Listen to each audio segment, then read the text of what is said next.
We're live. We're live. Hello, everybody. Say hello when you see us. Oh yeah, you already muted it. Okay. Yeah, muted it. Let us know if you can hear us, if you can see us, if you're here. Wow, the lag is really long today.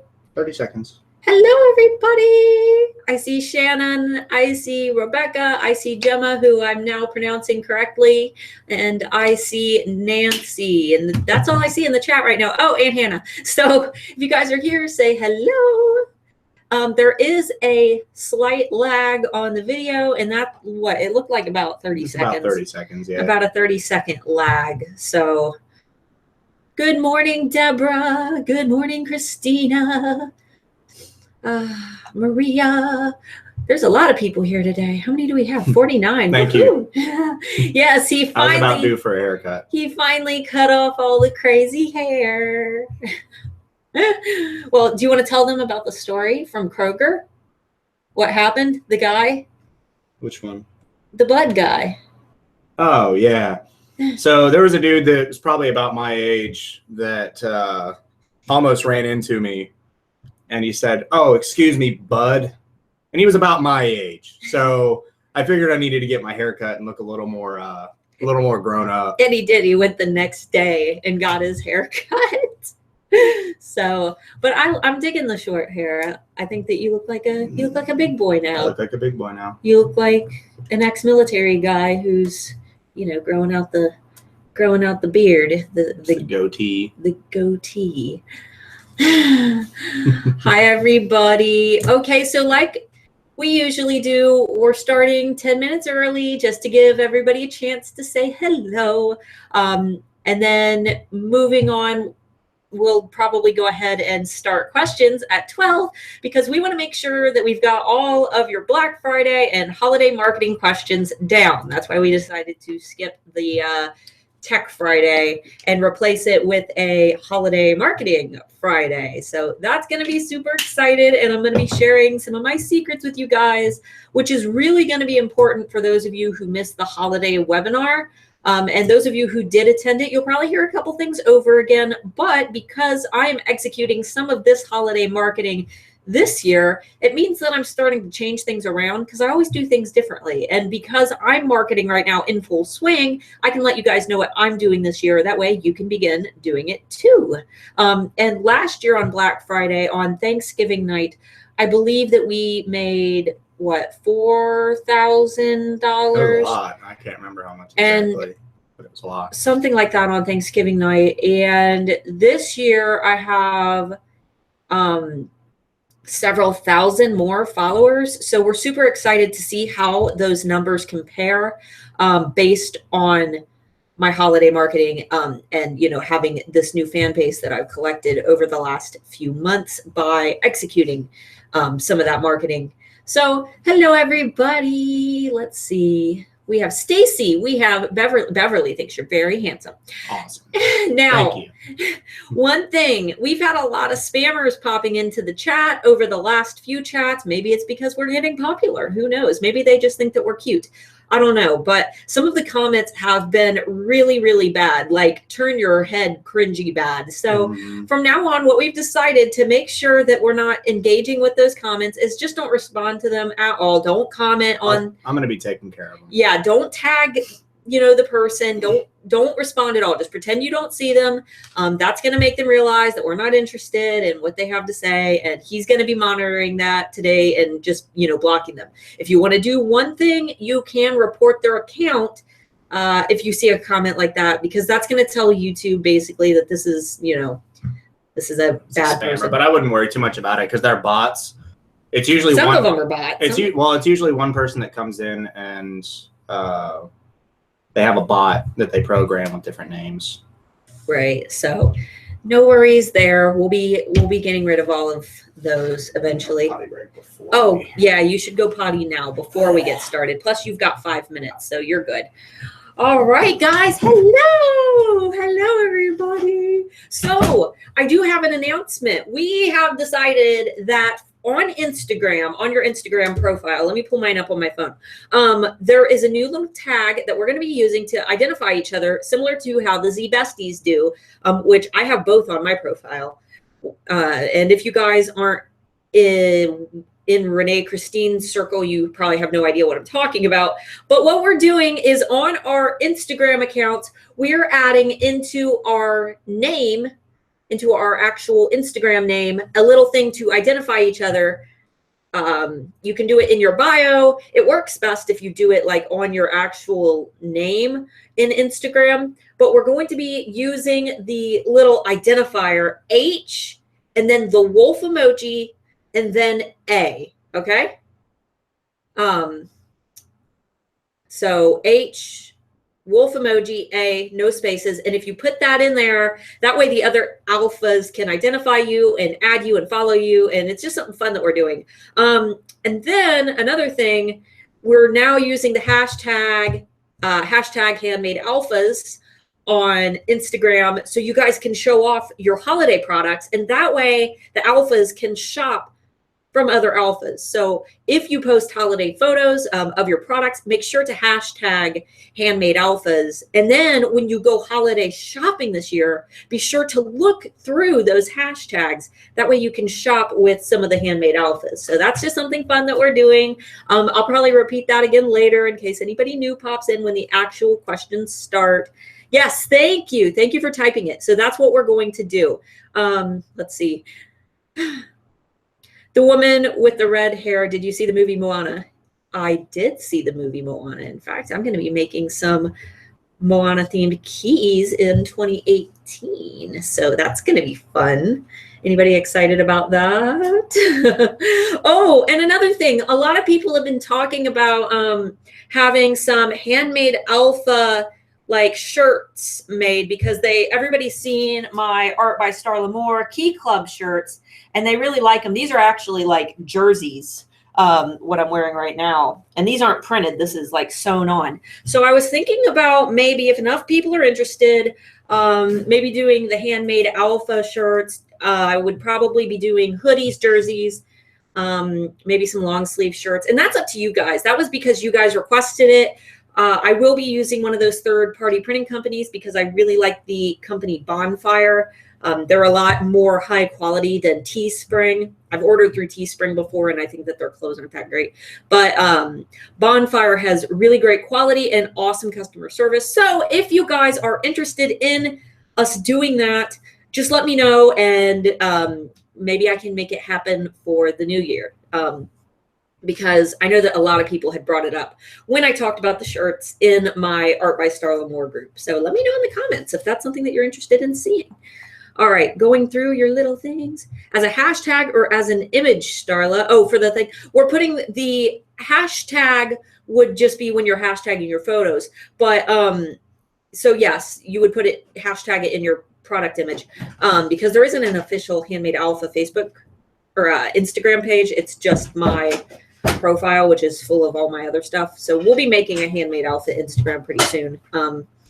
But for the actual tag, you'll just put it in your profile. So it will be the H Wolf A. Let's see. Happy Fridays. Do you promote on Instagram? I pay for Facebook promotions sometimes, which will actually be turned on for Instagram if you have your profiles linked. Let's see. A lot of people said that they want shirts. That's awesome. Did you see Moana? I did see Moana. Scroll back down. I'm here. Let's see. Also, do you use Instagram influencers? No, I do not. But can you, if you want to like go, do you mean like actual people, like, you know, like sponsored people for your influencers, or is there something that I've missed? Because no, I do paid Instagram ads, but it's only when I only do them because my Facebook does them automatically when I pay for Facebook promotions. So let's see. Where do you find the wolfy thing? I'm new to this Instagram. You'll find the wolf in your emojis. Sometimes you have to download a special keyboard if your phone doesn't already come default with emojis when you use your keyboard. Will there be a replay available? Yes, there will. As long as YouTube doesn't go Crazy. poopy on us, we should have a replay. Yes. What's the hashtag again? Hashtag handmade alphas. You'll use that when you're posting your holiday photos. That way other alphas can shop with your products. And this is for obviously handmade products only because, you know, can't be handmade alphas if it's store-bought. Kayla. This is her daughter's account. Oh, okay. Hi, Laura. All right. CG, do you have any new trends suggest for the holiday? So new trends like, yeah. So some of the things that I've personally noticed that are trending this year. In fact, he and I actually went to the mall a couple weeks ago to scope out trends. And unfortunately, you're not allowed to record at a mall. So we just kind of had to take mental note. But trending this year, I've noticed a ton of foxes. That carries through from autumn to winter. Owls have been massive for the last 2 years. So owls are huge. Llamas this year, and traditional Indian, like Indian, you know, traditional Indian patterns, llamas, elephants, let's see, what else? Cactuses are huge this year. And then, you know, it really just depends on your niche. There's whiskey and beer trends are really big right now, and wine trends are in. So products themed around those things. Man caves are in right now. So if you have man cave theme products, there are, let's see, there's a ton of, you would have to kind of define your niche. So I'm just kind of babbling right now at this point. Happy Veterans Day. Thank you. Most of you already know that Mr. Moore is a vet.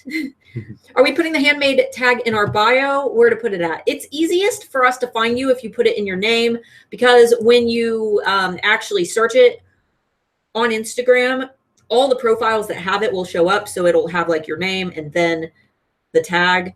But you can put it in your profile too if you're not comfortable having it in your actual name. All right. How long did it take you to achieve success on Etsy?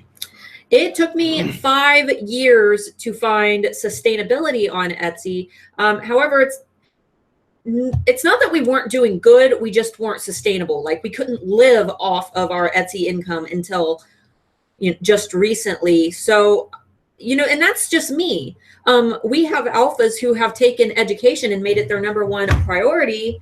And that has changed everything, you know? So it really just depends on your momentum, and it depends on how much you are investing into education. Like I've put in so many streams, you have to really consider what's more important, a $5 coffee at Starbucks or a $5 book that could literally change your entire life, which, you know, even he and I spend a lot of money Starbucks on coffee that we could probably be putting in even better places. But I've always put my self-education first and my self-development. And that is what is going to really make a successful shop, is taking the time to educate yourself, which if you're here, you're doing that. That all depends on how you define success too.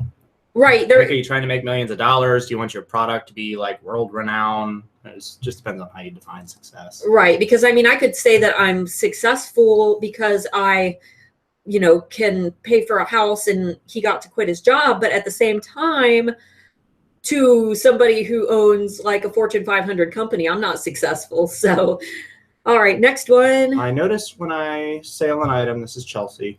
I noticed when I sell an item on Etsy, that item will consistently sell for the next few days. Why is that? Does it have to do with Etsy's SEO? Yes. The more that you sell a particular item, the higher it will rank. So that's why bestsellers are important. And it is why one-of-a-kind sellers are not as successful as shops who recreate products, because that single listing that sells over and over again, Etsy knows that that listing is hot right now. That listing is generating sales, and the more that you're selling that product, the more money Etsy's getting in, you know, their little percentage that they take out. So you definitely want to try to keep those best sellers in stock. If you're seeing that something is a bestseller, don't ever let it go out of stock. My best-selling set is $55. It sells once or twice a day, and because it has sold so many times and ranked so high, it's actually on page 1 of Etsy for the search term couples, just couples. There are 750,000 search results for that. Somebody could check that for me if you want to, if you can open another tab.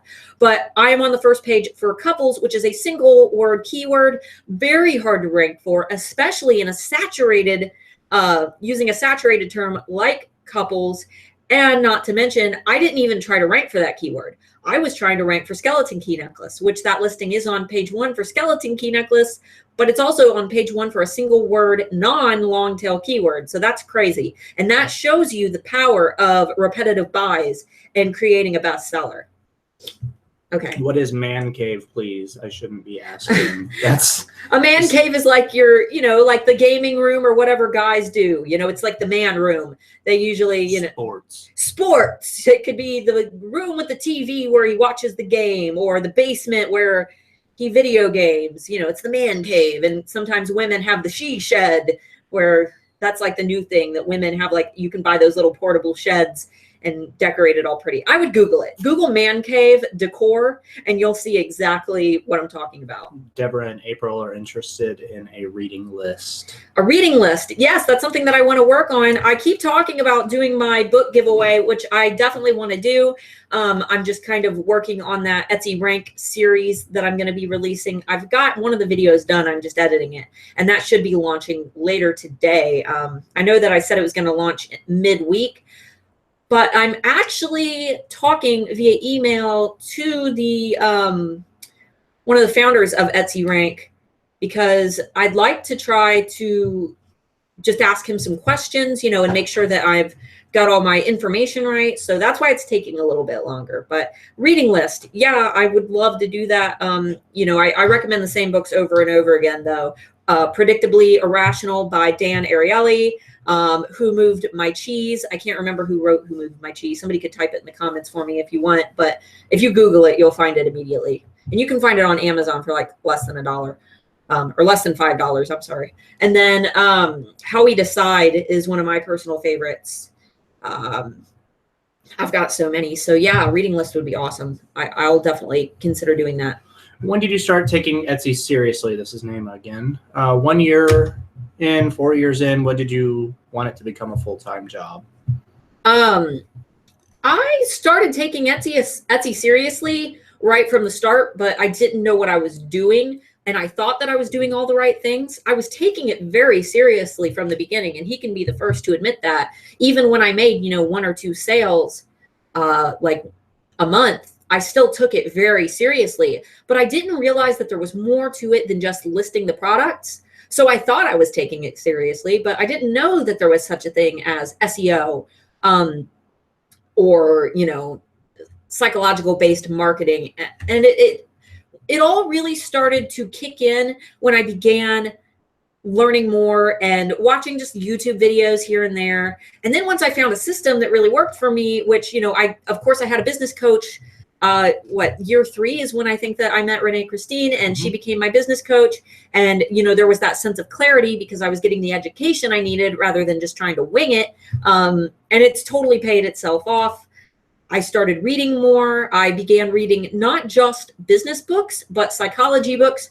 I think that psychology books are far more effective in marketing than business books, because business books are a business owner who wrote a book to make money, to tell you how you can also make money, but they're also selling a book about making money to make more money. So I think that psychology books are way more effective, because rather than learning how to market to people, you're learning the psychological breakdown of people and how they tick. That way you can become the person who actually knows how marketing works, rather than just knowing, oh, I should be marketing, and not knowing why.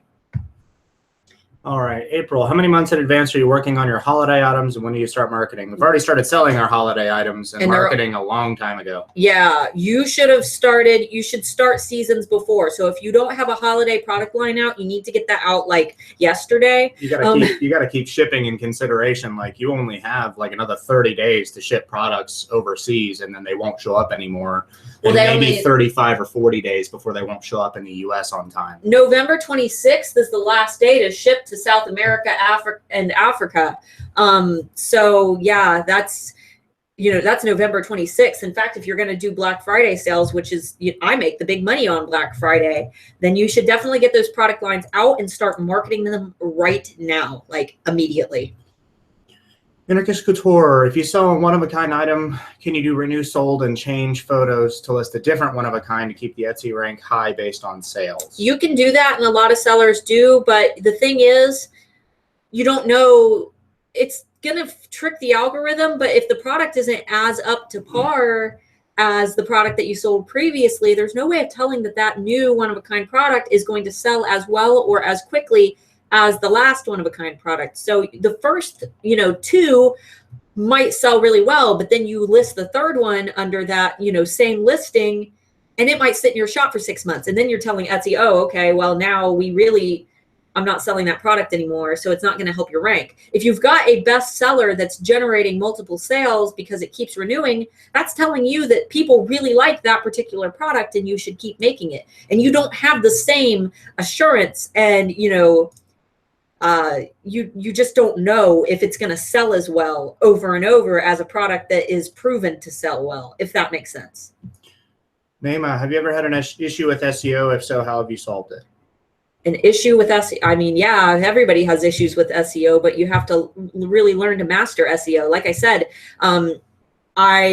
I was able to make it to page 1 for a single word search term in an extremely saturated category. So for SEO, there's no way that I could explain SEO in this video, but I do have a video that I uploaded a couple weeks ago called SEO for Newbies, I think it's called. And you can find that, oh man, my nose itches. You can find that on my profile if you want to go ahead and open that up after this video, and that is going to help you a ton. In fact, we had a ton of alphas who reported after that video, they made it to page 1 for their search terms. So definitely do that. Right. Kelly Ann, do you think that it's better to have a higher priced item and very frequent sales or a lower priced item and very few sales? Well, obviously, did you get that backwards? Because it sounds like you meant, because it's obviously better to have a higher priced item and frequent sales. So did you really mean a higher priced item and few sales on it, and a lower priced item with more sales?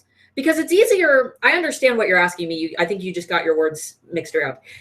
Here's the thing, guys. It is so much easier to sell at a higher price point than a low price point. And that's why Renee Christine has always stressed to her students to raise your prices, even if it makes you feel uncomfortable. Do a email announcement or post on your Facebook page that, because we're so successful, yay, make it a celebration. Don't make it a sad thing, and don't apologize. Because we're doing so well and I can't keep up with demand, I'm going to be forced to raise my prices. So for this week only, you can get my original prices for the next X number of days. But after that, those prices are going to raise a little bit. Thank you so much for being my supporters and making this possible. And then from there, you're going to actually make a lot more money by raising your product prices because, for one, people are going to value your products at that higher price point. For 2, you're going to be able to discount more. You can offer bigger coupons when you raise your prices, and people will still value those products at the original price point. Like last night, we found these pillows. What were they called? They were those cool, I have no idea. The pillows that are really cold that, they're supposed to stay cold. I was going to buy those on Amazon last night. The original price was $74.99. And I think that they actually made a mistake because the listing wasn't there, but they were on sale for $4. And I'm like, sweetheart, these $79 pillows are only $4. We have to buy a bunch. But I was still valuing them at that $74 price point. And who knows, those pillows could have only taken them 50 cents to make, but I valued them at the original price point. And you also have to think about the fact that it is so much easier to sell one $100 item than try to sell 100 $1 items, because you only have to make one sale in that case. So raise your prices if at all possible, and then offer steep discounts when you hold sales. We got to try to speed up a little bit. We're like 20 questions behind. Mary Cruz, many of my family members tells me starting a business now is impossible, and those only started years ago and the opportunity to succeed. Do you think it's possible to succeed if I start now? That is an extremely toxic and negative thing to say to a family member. Yeah. First off, you can start, it really just depends on what you want to do. Like if you want to start a business making suits, it's probably going to take you a little more time because suits aren't in they're not in high demand. It all depends on what you want to do. Unless you like revolutionize the product in some way, but it is extremely easy to be successful at any time. There's companies. How long ago did Tesla start up making cars? Like 4 years ago, 5 years ago, and they're one of the biggest car brands out there now for high-end cars. So that's extremely far from the truth. Yeah, and here's the thing. I'm only 25 years old, and he's only 26 years old. He was able to quit his job, 2 weeks ago? And works about 3 weeks ago? Yeah. After being in the military for 6 years, and then after he was out of the military, he worked, a couple months in a crappy job that he hated. And I was able to send him home, send him home, but he worked from home. I was able to let him quit his job to work for me full time. And I don't think that I really got successful, in quotes, because that word is kind of flexible there, but I don't think I became successful until just recently. So yes, it's absolutely a great time. And it's a great time to start on Etsy because they're slowly but surely doing better and their stocks are rising. But some of the sellers that were once the dominant sellers, the biggest sellers on Etsy, are now moving on to other platforms and making their own websites or, just getting off Etsy altogether. So there are gaps in the marketplace now that we can easily fill as the marketplace becomes more populated with buyers. So don't listen to them at all. Go watch my Etsy mindset video. It's called Is Your Mindset Killing Your Etsy Shop? And that will help you a lot. All right, Melissa, do you have any tips for someone just opening their Etsy shop for the first time this month? Melissa, my advice to you is to start on sit and binge watch my channel because it'll tell you everything that you need to know. Those are my tips. And don't think that putting products in your Etsy shop and walking away from it will do anything for you because you have to learn SEO. You have to learn a little bit of marketing psychology. And my channel preaches a lot of that. I also recommend that you check out Renee Christine's channel. That is, somebody type Renee Christine into the comments for me. Don't try to link her channel or it will block your comment. But just type Renee Christine into the comments for her so she can find it. And that'll help you. Education is where you need to start. How often do you renew listings on Etsy? Me personally, I don't do the every 2-day renewals because I don't need to. My shop already has bestsellers that are always on page 1, so I don't need to do that. But for you guys, if you really want to optimize your sales and you have good SEO, this is only going to work if you have good and consistent SEO. Be sure to go watch my SEO video, SEO for newbies, if you need help with that. But if you do have good SEO and you're able to rank on page 1, but maybe every day you drop, down to page 2 or 3, renew every 2 days on a few of your best-selling listings, and that should put you where you need to be. Every 2 days is usually what, the top sellers do. All right. Is it worth it to use Google Shopping on Etsy, Cherry? I think so. I personally use Google Shopping for Etsy. I pay for Google Shopping right now, and it's not very expensive. And any marketing is good marketing. In Google Shopping, there's a lot of people who use it for the holidays. So if you want to really test it, go ahead and run Google Shopping through the holiday season. And if that does well, then you'll know to keep doing it. And if it doesn't do well in the biggest shopping season of the year, you can turn it off. So it works for me, but that's for me, personally. Right. Sometimes, this is Joy Love Paper.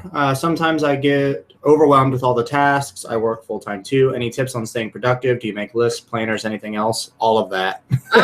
Yeah, there's lists. We have 2 different calendars, lists, notebooks. It's all about staying organized is really key to that. Yeah. I would have multiple calendars in multiple places in the house and just keep track of your priorities. And I hate to say it, but don't take too many breaks when you're really in full throttle. have a time scheduled when you're going to stop each day and work up until that point. He and I work from home, and a lot of people think that that's the dream life. You can work whenever you want, but in reality, we work 9 a.m. to 6 p.m. every day. And if we've got some free time, we'll go have lunch or something. We'll leave, but we always stay on task. And when it seems like there's nothing to do, we find something to do. All right, Deborah, let's talk about that holiday marketing, Instagram ads or Pinterest or Facebook. I see more clicks from Pinterest. What are you finding? Deborah, that's going to completely depend on your market. If you're selling in the wedding industry, more people are going to respond to holiday marketing, marketing in general, on Pinterest, because Pinterest is where people go to plan their dream wedding. Pinterest is a place for planning dreams. So if you're, doing home decor or maybe pieces of an outfit that you're selling, then Pinterest is a great place for you. So it's 100% going to depend on what you sell. For me personally, I get the most feedback from Facebook. So I really pay for Facebook ads for myself. But if you feel like you get more engagement on Instagram, a lot of people engage with you more and talk to you more, then you might want to focus on Instagram ads instead. So really look at your market and which one is doing best for you. All right, Mary Cruz, what do you think about Renee Christine's point of view about making your own site instead of working from Etsy? That's, I think, honestly going to depend on what you sell. Yeah, because, one-of-a-kind products tend to, not do well on Etsy, but you might be able to sell them better on your own website, which is, we talked about Architect so much in past videos. I recommend you going back and watching some of our past Q&As. Not last week's, but the week before last is really going to dive into that. But if you want my honest opinion, I think that having an Etsy shop is really important alongside your website. Depending on what you're selling. Right. I'm personally building my website right now, and what I'm going to be doing is using my Etsy shop as a sales funnel to my website. So once somebody makes a purchase in my Etsy shop, I'll send them a message saying, thank you for your purchase. For your next purchase, if you want to hop on my website, you can get 30% off of, your next skeleton key necklace by shopping direct. And as long as they've already bought on Etsy and you're sending it as a thank you for buying, a transactional message, Etsy's not going to get you in trouble for sending that and promoting your website. You just can't message everybody and say, hey, here's my Etsy shop, but don't buy anything here. Do it at my website. That's what you're not allowed to do. Hannah, what are the best phrases psychologically for giving urgency? I mean, only like 2 things left or last chance to buy. That's all of those. Anything to promote scarcity. So I always do like, 1 left, last chance, doors closing soon. People really respond to that one. Limited seating, limited registrations, only like for my holiday marketing, I tell people that other than people who are already on my VIP list, I always say I'm only letting in 10 or 100 more people. So I'll post holiday marketing, which you can see on my Facebook page right now if you search Art by Starla Moore. I'll post something that says, only 100 reservations available for the biggest sale in the year. And register here to get your VIP coupon on Black Friday. And a lot of people really respond to that, especially if I say I can only give it to 100 people, which my VIP members who are already in there are grandfathered in. And here's the thing, I don't expect 100 new people to sign up before Black Friday. So it's honest marketing, but if for any reason I were to get 200 new people, I would just have to deal with that when it comes. So give yourself like some number. Just say, I'm only giving out 200 of these coupons. And if you don't think 200 people are going to sign up, you're fine. So pick a number that people aren't going to actually breach, and use something like that that's going to promote scarcity. You can also say something like, oh, these always sell out. So I can't promise they're going to be there. You better hurry. Things like that, because my products do sell out. And the more that I say they're going to sell out, the faster they actually sell out, which is how they started selling out in the first place. So, and when he and I did my live pre-launch at the Art by Starla Moore Facebook page, we had there were 13 Game of Thrones inspired dragon sets and they sold out in 30 seconds. And they were, what, $55 each, I think? And they sold out in 30 seconds. So things do sell out when you tell people that they're going to sell out. That's what I would recommend. M. Lambert, I never saw results from my Facebook ads. I'm curious which social media platform drives the most buyers on Pinterest or Instagram. We already yeah, I think we already covered that one. So if you missed that, just watch the video replay when it posts. Sorry, guys. Tony, do you think men's or man cave sells as good as women's goods? I'm confused because I see a lot of women's goods on Etsy. And you also put do men's products sell on Etsy? Yeah, it's a unisex website. I mean, it's just a handmade site. Yeah, what I I think that it's market your products for who you're targeting. Right, you need to have a target market. It sounds like you might want to go back and watch my videos, who the heck are my Etsy customers, and my SEO video, because you need to make sure that you're using search terms that people are actually searching. And I suggested Man Cave because it's trending, but if it doesn't apply to your product line, then it's not going to help you any. So definitely maybe check out my video, who the heck are my Etsy customers, and that should help you a lot to pinpoint your target market. Okay. CG, I make unique baby blankets. Certain fabrics do discontinue due to Disney's copyright battle with Joanne Fabrics. Some of these are top sellers. How do you handle not being able to repost it? You don't. If you get reported, because if you get reported more than 3 times, it's 3 strikes, you're out. They're talking about the Disney's copyright with Joanne, so the fabrics are being discontinued. Oh, so she can't sell it anymore. Then make something different. Yeah. I mean, if you can't get the fabrics, you don't really have a choice. Make something different. If you have a decent fan base, ask them what they would like to see next. Post something on Facebook that says, okay, here's what fabric would you guys like to see in my shop? And you could even do it like a poll. People really like answering polls because all they have to do is click their choice. So give them a few options. Think about the trends that I was just talking about, like, for example, owls and foxes, llamas, elephants. Those are all trending right now. So find out what they want to see and create it for them. Let's see.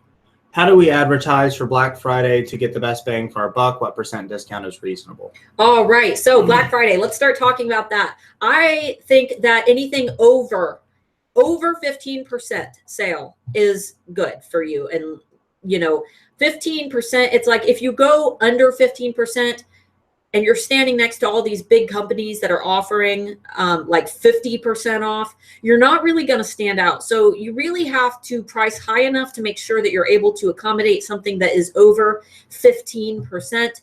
And that's when people really begin to see value in it. And then for your actual holiday marketing, like bang for your buck, like I said, it's just going to depend on which platform you personally find the most engagement in. For me, that's Facebook, but for you, that might be Instagram. And I can't tell you which is doing best for you. You've got to be able to look at your stats and kind of check that out.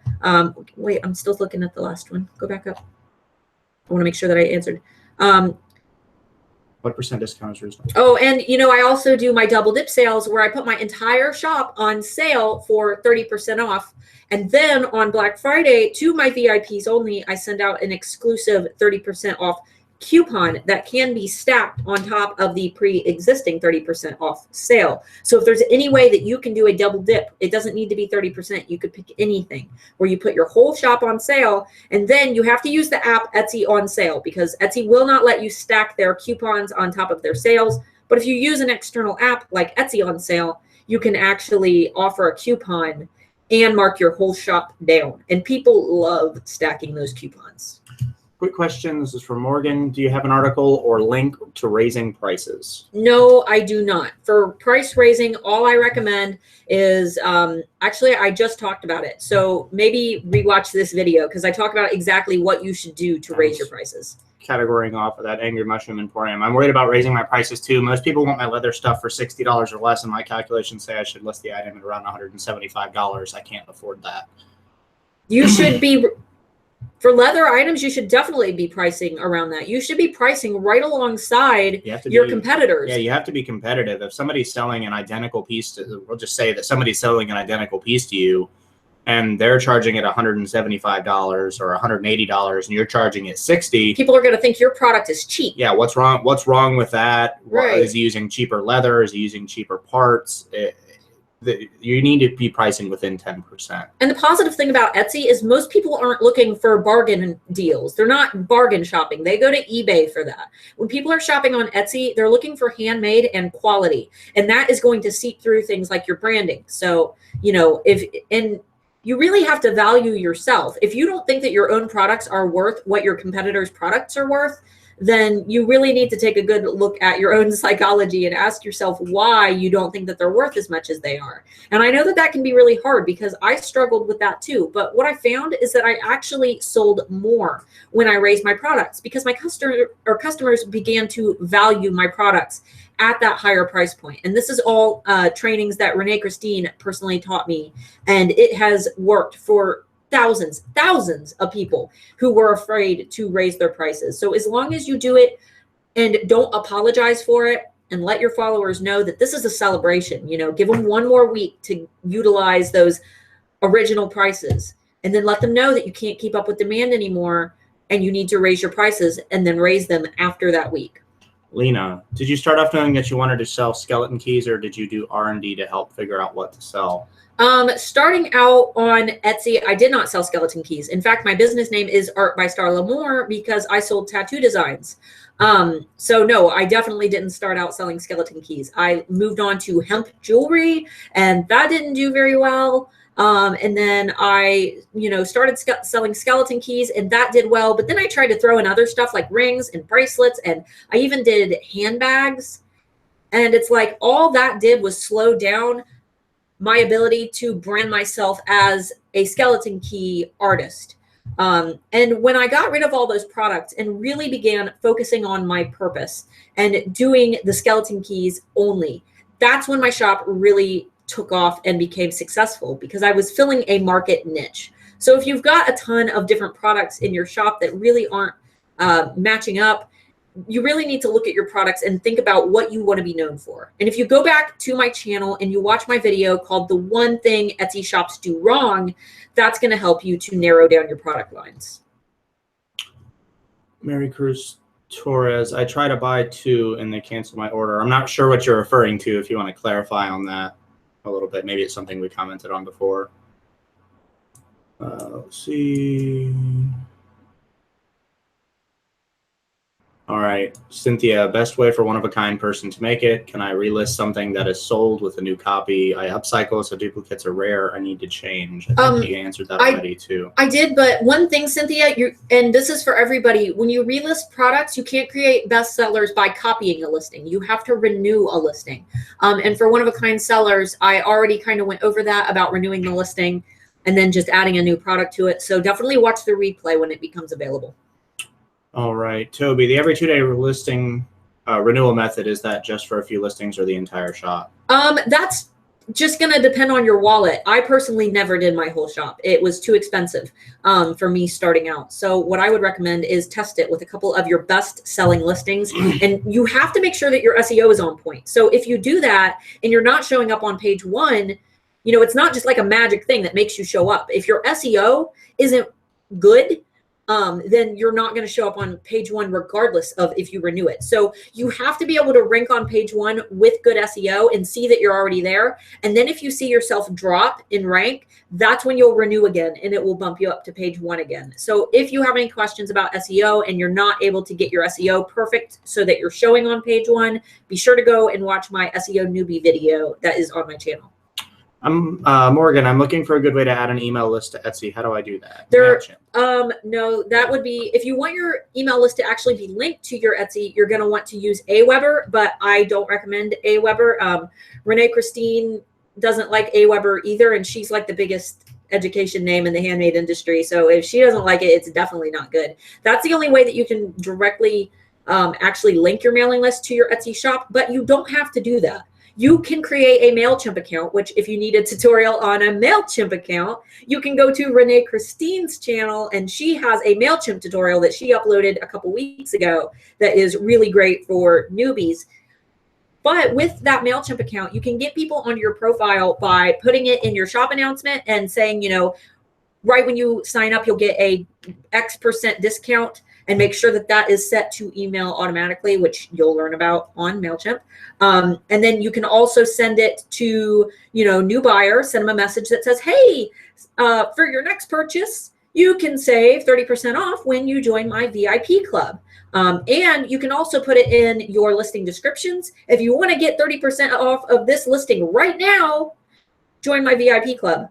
And one more thing, you can also put that right into your listing photos. So in the very last photo slot, you can add a photo that says, type this URL into your browser to get 30% off of this product right now.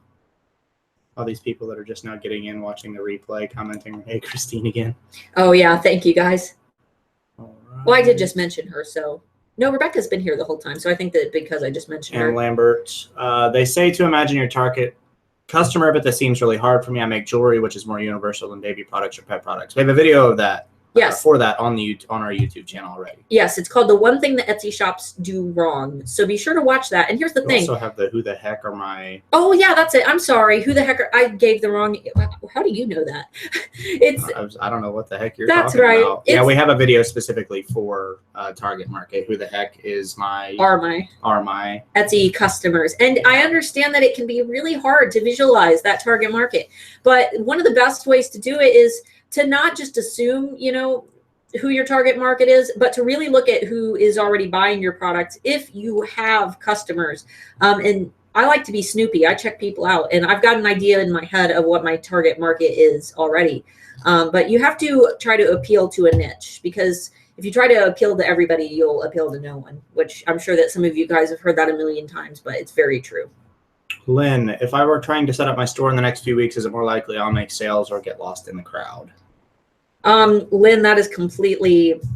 That's going to depend on how much work you put into it. You need to do some education on SEO. Like, that's the biggest thing that Etsy shops really do wrong, is they try to guess keywords, or they don't even know what keywords are. Yeah, and like she said, the best thing to do if you're going to start it up in the next few weeks is just go to our channel link and just binge watch videos for Etsy. Yeah. And that's going to be the best way for you to learn on everything. Now, one thing I will say is that it is getting pretty close to the holidays. People are already buying presents and stuff like that. So the sales obviously won't be as big as if it were closer to the beginning of the year, or after the beginning of the year, I mean. Black Friday is coming up. So if you were to get a shop set up in time with good SEO and all that, you might be able to make a few more sales.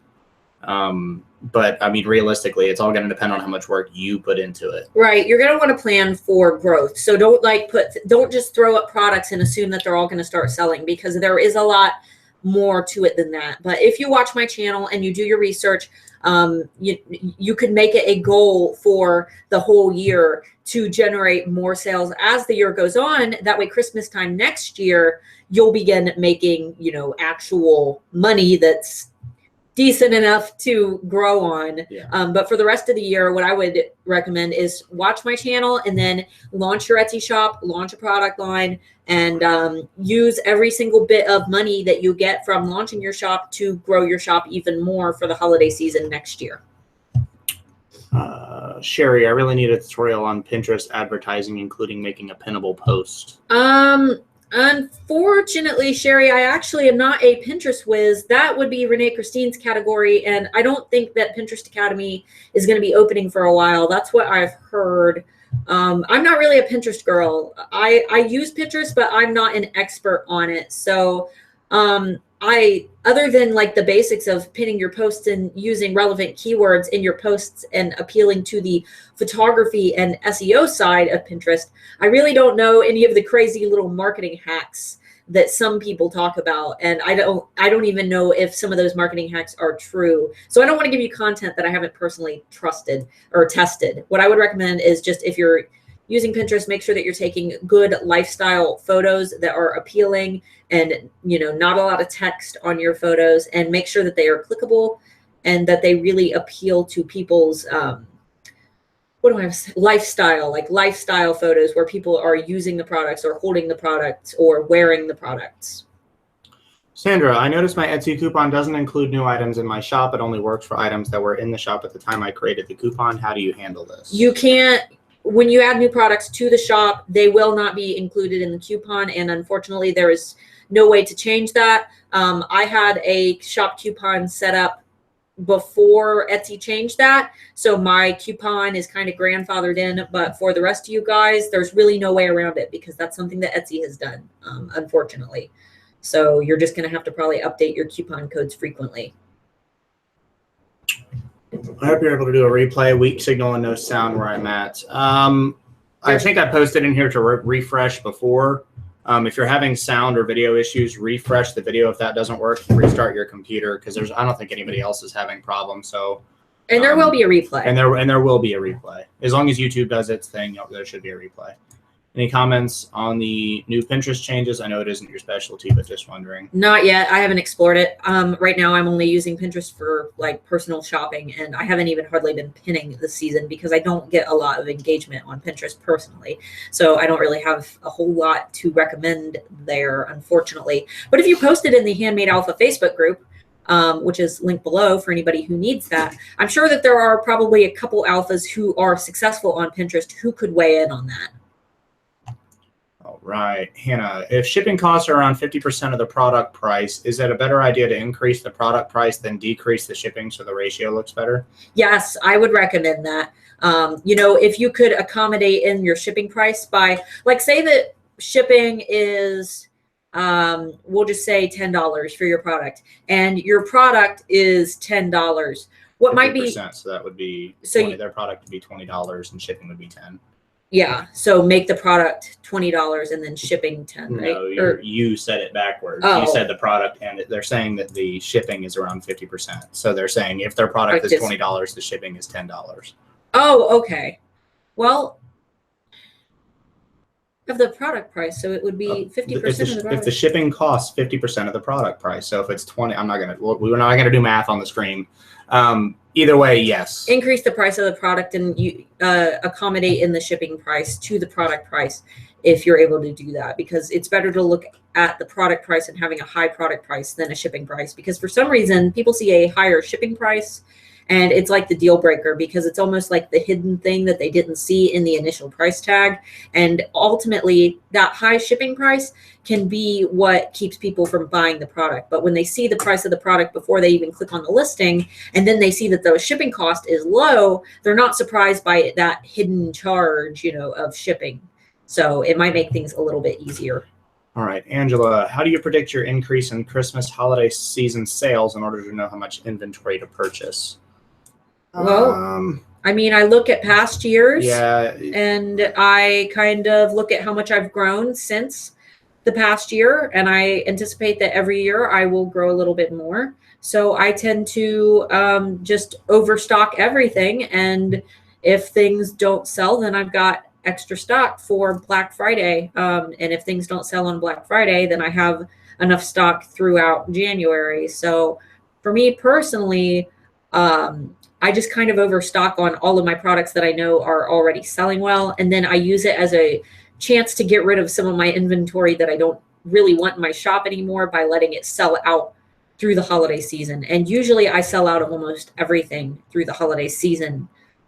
So that's just kind of how I do it. But for you, it's good to have things sell out. Honestly, it's really great to have things sell out, because the next time you release a product line, you can tell everybody, oh, these all sold out on Christmas, so you better get them before the new batch sells out. So, you can kind of leverage that.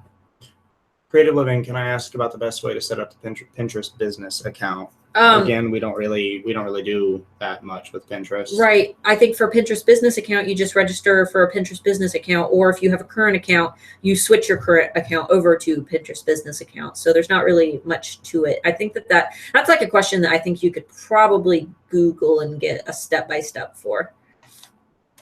All right, Denise, will you be discussing more about marketing for Black Friday? What do you guys want to know? Yeah, that's what the live stream's for. We're here for questions. Marketing for Black Friday is going to be pretty much the same thing as your standard marketing. It's just the way that your pictures are done and your wording that's going to be a little bit different. But it's not going to be that much different from your standard marketing, really. Right. And the double dipping is what I personally recommend. That's going to get you a lot of sales. So that's how that works for us really well. Right. Last year we made about $4,000, and I'm anticipating this year is probably going to be closer to probably 9,000 because we have 11,000 in inventory right now, and we usually 13 almost 14,000. Yeah, 13,000 some odd in inventory. Right, and I usually sell out of about 75% of my inventory on Black Friday. So having that double dip coupon really drives people to buy. And if you guys need ideas on holiday marketing photos, feel free to follow my Facebook page, which is Art by Star Lamour, and you can see some of my own marketing photos. I wanted to comment more on Angela's too, predicting the inventory for the sales. So really, I mean, if you look at how we did our release this year, it was only slightly bigger than a standard release. I wouldn't go too much different from your normal releases, maybe a couple of one-of-a-kinds or really special products you want to throw in there for the end of the year. Because if you start posting too much stuff, it's going to make your shop look a little spammy. You're going to have a whole bunch more things in there than you usually have. Don't do like 600 new products. Yeah, I mean, if like we would usually do 10 for a release. We usually do 20, and I think we did 22. We did 24. Oh, 24. We did 24. Okay. For this release. So I mean, we really didn't do that many more. Obviously, we themed things a little differently for the holidays. I release more high-end products, so yeah. I usually don't post products that are over $100, but I had some that were $150 this time around, and they all sold out in seconds. So that's another suggestion. All right, Chelsea, what is your opinion about having more listings for one item so you have lots of keywords? No, that's not. No. Your listings don't really link together. I mean, they do, but you don't want to have them. But buying from one listing isn't going to boost another listing that's almost identical in pictures. I mean, they're different listings. Right, and people are going to come to your shop and be really turned off to see the same listing over and over again. It's going to make people are going to wonder, these pictures are exactly the same, or they look almost exactly the same. What's the difference? Right, and it's going to confuse them, and not only that, you're going to get an inbox full of messages asking what the difference between those products is. It's going to be more of an annoyance than anything. Yeah, you should have, you should just have good SEO for the products that are in your shop. And I recommend having about 25 products in your shop at a minimum. Right. And that should help you a ton. And other than people that are your fans already, nobody really goes to Etsy searching for a shop. They search for a product specifically. So while having more of that listing that's selling, that has good SEO on all three, might do good for your shop, nobody's going to be searching your shop. They're going to be searching for what you're selling in your shop. So that's the SEO that matters. Right. Plus, I mean, if you're splitting those products into more than one listing, you're selling them as different listings. So if one sells, it's not boosting the other. So you're missing out on SEO when you could be listing one product with really good SEO with 10 as the quantity and selling 10 under that. Or you could have 3 separate products that you're selling like 3 in each, and they're each getting a little bit of SEO instead of the one getting all of the benefit. Right. It's almost similar as if we had a pizza and we decided that he and I were just going to cut it in half and each have a big slice of our pizza, but then we decide, okay, we're just going to cut it all to pieces and, hide all the pieces around the house. Right. So for the Pinterest stuff, I'm not going to read a whole lot more Pinterest questions unless they're different. We don't really do a lot with Pinterest. That's more Renee Christine's thing. So I don't want you to think I'm skipping your questions entirely, but we've already commented on Pinterest a couple of times, so we're probably not going to answer very many more. I'm not a Pinterest guru, guys, and I'm not going to tell you anything I don't know. The other social media outlets working well enough for us, so we haven't really needed to use Pinterest. But Pinterest is great for some markets. It really is fantastic. Some markets have gotten their start on especially Pinterest. Clothing. Clothing does really well on Pinterest. Weddings do well. Denise, do you have any Etsy apps that you use? I do not. I have the Etsy app and I have the Sell on Etsy app. So I don't really use any of those crazy Etsy apps. I don't think that I need to. That's like a waste of time to me, honestly. I mean, they might work for you guys if you find one that you really like. The only apps that I use aren't phone apps. I use like Etsy on Sale, which is an app that I can use for my coupon stacking. And I use Etsy Rank, which isn't really an Etsy app. It's more of a tool. And I'm going to be doing a tutorial on that later this week. That should be posting actually maybe tonight or tomorrow. So, but I don't actually use any apps because I think that it's a time waster. There are all these weird little things that people use to try to optimize their sales when some of the most efficient things that you can do are just pick up a psychology book, honestly. It's kind of just more crap to keep Track with. Yeah. I mean, try to keep it as minimal as possible. Oh, Obviously, advertise on all the streams that you need to be, but I wouldn't mess with all that. Levon, would you use commas between SEO terms? Yeah, commas are fine. That's actually one of the best ways to divide your keywords. But what I recommend is the dashes. Is it dash or slash? Slash is the one that's slash. I use slashes because I think it looks a lot cleaner. Forward slash. Yeah, and what really counts when you're doing that is that you have a space in between each. So that comma there's a space before it, comma, space after it. And that's how it's going to actually divide up those keywords and how Etsy's algorithms are going to identify them as separate words. So the people who do these big long strings of keywords with nothing dividing them are really crippling themselves and are basically doing nothing for their long tail keyword quality. Nicole, Starla, I am dropping a new collection, a product line. I am thinking to not drop it until after Black Friday because I don't want to put my new collection on sale. I don't have much in my shop. You should be pricing for sales. Yeah, as long as your pricing is high enough, you should be thrilled that those products are selling. At the same time, you don't want to devalue a new product line. I can understand that. So you're really just going to have to make a decision. Do you want to sell a lot and make a bunch of money on Black Friday? If you have a decent fan base.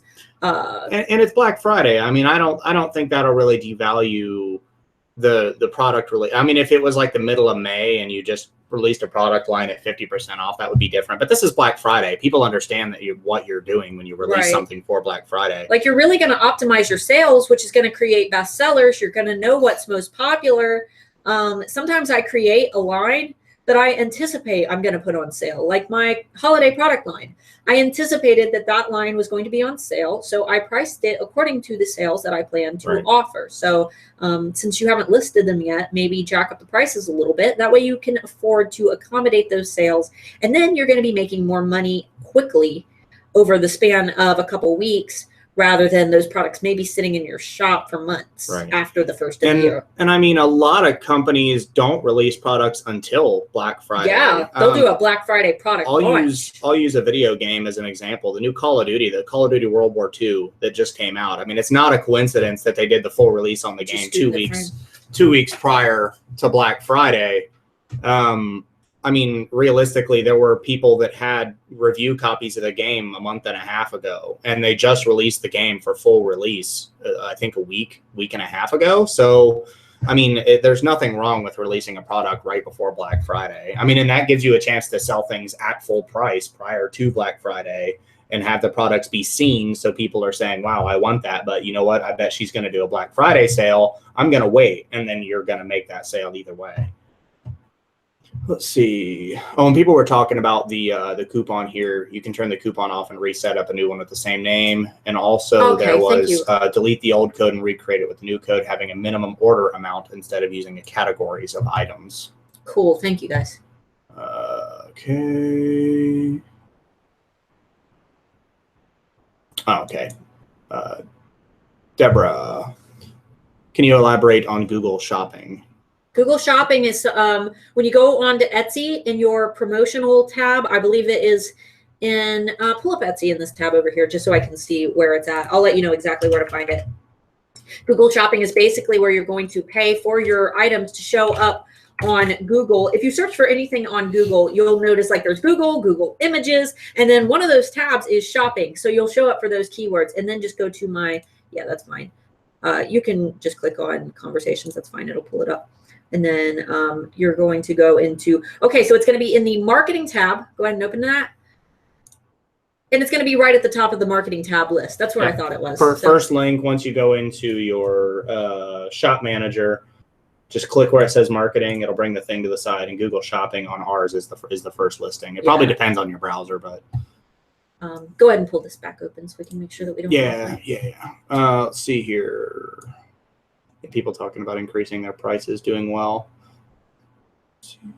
Okay. I have set up the account. I meant more about the boards, only your products, than other boards on similar styles or mixing the same boards. So for Pinterest boards, I will answer this one. For Pinterest boards, it's some shops kind of only post their own products, but I think that it's good to post things that go along with your niche. So for me, I sell really like fantasy themed skeleton key necklaces. So I might pin clothing that goes well with my skeleton key necklaces. I might pin good fantasy books. I might make a board about, dragon artwork. So you don't have to just pin your products. It's good to, create a community kind of board of different things that pertain to your niche. So if you're selling cookware or something, or maybe like pot holders, it might be really boring to only post pictures of crocheted pot holders, but maybe you could also put in some recipes that would require use of a pot holder. So yeah. All right. Black Friday marketing. What is your general plan? You sent out the first 100 people, but what else do you think you will do to draw new people? Thanks. So for new people, I just tell them the truth. I say that only people on my VIP list are going to get this discount. One thing that I like to do is say, you're going to cry if you miss this. That's something I use a lot. I say, you will cry if you miss this. But getting people on my list is really just a combination of my normal marketing, which is, posting on all my social media platforms, marketing my VIP list or my email list, or maybe you have a Facebook group for your community. And if you don't have those things, you can always just advertise your Etsy shop and say, be sure to tune in at this time, this specific time on this day, which I recommend doing it Thanksgiving, like dinner time, like middle of dinner, right at the end of dinner. I'm doing it mine at 9 p.m. That way I can make sure that my email doesn't get buried in the Black Friday mess that will launch at midnight. So, you really just need to do normal marketing, but begin marketing your email list more than you're marketing your products themselves, and really let people know that you're only going to give out so many coupons, or say, if they miss it, they're going to cry. You can say things like, for example, you sold out last year. This is the sale that my fans have been raving about. This only comes once a year. There are tons of taglines that you can use. So, Rosetta, would it be best to watermark your pics if you use the same pics across different boards like Facebook, Instagram, Pinterest, etc.? Rosetta, I actually hate watermarks used in a tacky manner. I put like an itty bitty little icon with my keys on some of my photos, but those shops that put watermarks like right on their products, like what are you? Makes them look like crap. You're making your product look like crap, for one, and for two, what are you afraid of? Like, you're afraid somebody's going to steal your picture and do what with it, And I, as somebody who doesn't even use Photoshop, I use iPicky.com, and I can edit pretty much any watermark out of any photo, even if it is right on a product, because I know how to do that. And if I know how to do that, then somebody else knows how to do it. So don't worry about watermarking your photo. So yeah, somebody might try to steal it, but what are they going to do? Try to recreate your product? And if they do, you shouldn't even be worried about that, because they're probably creating some crap knockoff, and I just really wouldn't worry about it. Like, people steal my pictures all the time, but what are they going to do with them, And Kelly just commented on that. Digital sellers need to use watermarks. Yeah, that's fine if you're a digital seller. Yeah, obviously. And I mean, even then, you don't have to crop out your entire, like if you're selling images or something like that, you don't have to do the whole image. Or just fade it out. Yeah, just enough to make it where they can't steal your product. You still don't have to go obnoxious with it. Right. You can fade it out. That way it's not so, covering up what the product is. Digital products are a little bit different. Catherine, do you only post your Black Friday ads in your groups, or also in other groups that relate to your product?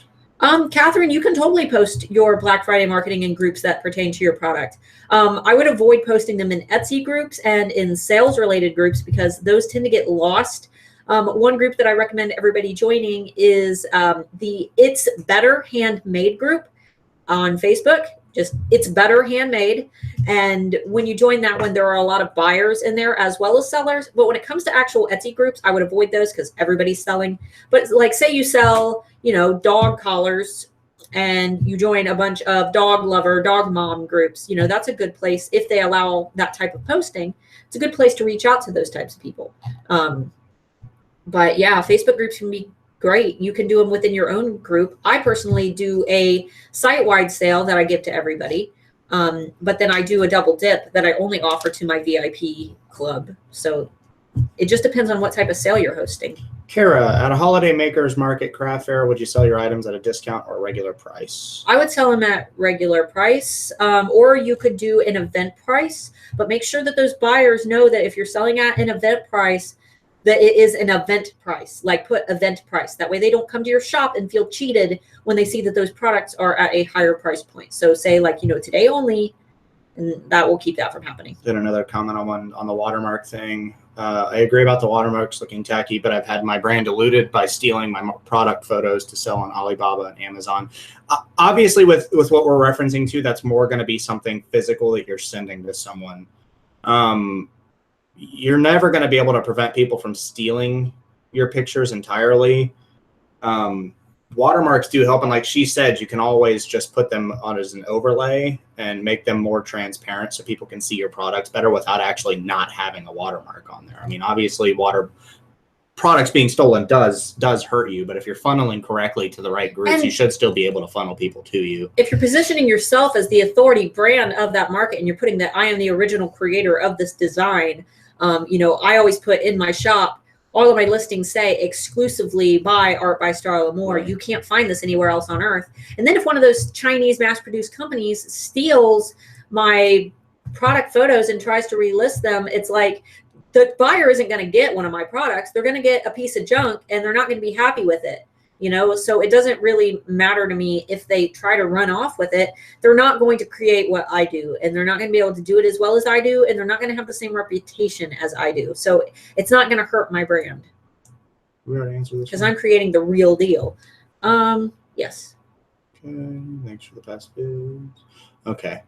So the question for this one, I'm wondering how to handle international shipping when doing free USA shipping discounts. You'll just, if you're doing free shipping in the US, just have a shipping price for your international products. So maybe just on, if you're promoting it that it's free shipping, like in your marketing, say free US shipping. Most people who are buying international know that it's going to cost them quite a bit to receive the product.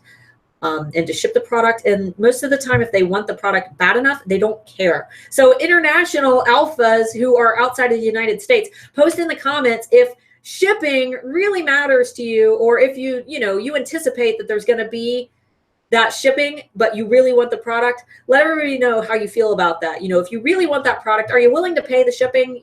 So I think that most people kind of know by now. International people are pretty much used to that. Do you extend your processing times for Black Friday sales? No, not really. That's just going to depend on what you create. For me, I can customize my products and get them out the door within the same week. That's all we've been doing all week long. Oh my God, yeah. It's been crazy. We've shipped like over 100 packages this week. Yeah, I think we did 120 some. 120 some, yeah. Definitely. All in a week. So for us, no, we don't extend it that much, but if you crochet items by hand, you're going to have to. So that's up to you. Just make sure that you put a disclaimer in your listings and even in your listing photos, because most people will not read your listings. Put it in put your time, your turnover time right in your product photos. Will arrive in blank days. And that's another thing showing the importance of taking good pictures, because we run an Etsy shop and I don't, unless it's something specific that I need to read the description for, I don't read descriptions. And if your pictures look like crap, I'm not going to buy your product. I'm not even going to click on it. You're not even going to take the time to take a good picture of it. If you don't have any other way, like you can't afford a good camera or a cell phone with a good camera, that's fine. But a lot people are pretty picky. 2017, people are pretty picky. And even if you're using your cell phone, you can use iPicky.com. I have so many tutorials in my channel. Just go to my playlist, find my iPicky playlist, watch the whole thing, and you'll learn how to edit those photos and make them look good without using Photoshop. And you can do it for free. Denise, I sell matching clothing items, dad, mom, son, daughter. What do you think the best way to list these would be? Currently, I do 1 group and 4 individual. Do you think this is hurting me? You could always do variations. right? Yeah, I would do variations. I would do one listing, and then you could do reduced prices on, just change your prices on each variation and say, here's the whole family you can get for $100, or you can pay, this price for individual, and let them pick from the variation. And how many variations can you do? As many as you want. As many as you want. Yeah. So you could do any combination that you want. Dad, daughter, mom, daughter, dad, son, son, daughter. You could do all those different variations and just price each of those variations differently. Let's see. Hannah, for the listing titles, how much of it should be SEO to do with the product, and how much should SEO be to do with Christmas gifts? I recommend maybe doing, like, it's hard because your keywords are going to be different length. I usually only add in one Christmas related keyword. That way after the holidays, I don't have to go through and edit like a ton of stuff. So I put one Christmas related SEO keyword into all of my listings, but I try to use the same keyword in all of them, because ultimately Etsy is going to have an easier time identifying you and ranking you for that keyword if it's seeing that your shop is using that same keyword over and over and over again, because it's going to know that that's what you specialize in, and that's something that they should be promoting. Faye, newbie at this, tried marketing on Facebook via groups, but they don't like me posting my advertisements. Am I better marketing with paid adverts to get my business up and running? Faye, it sounds like you need to maybe just look at some different groups. Some allow it, some do not. There are thousands of Facebook groups, though. So I wouldn't be too upset if they remove your post or block you from the group. Screw it, move on. Yeah, really. It's Facebook. Facebook is the most visited website in the world. So there's millions of groups on there that you could probably use. Yeah, and don't rely just on Facebook groups for your marketing. You should be paying for some ads every once in a while. Do both. Market in some Facebook groups if you're able to, and pay for a $5 ad on Facebook, and maybe pay for a $5 ad on Instagram. Or if you have those linked already, then your Instagram ad will actually promote by itself. So whatever you boost on Facebook will be boosted on Instagram too. Yeah, we only got about another 25 minutes or so. Okay.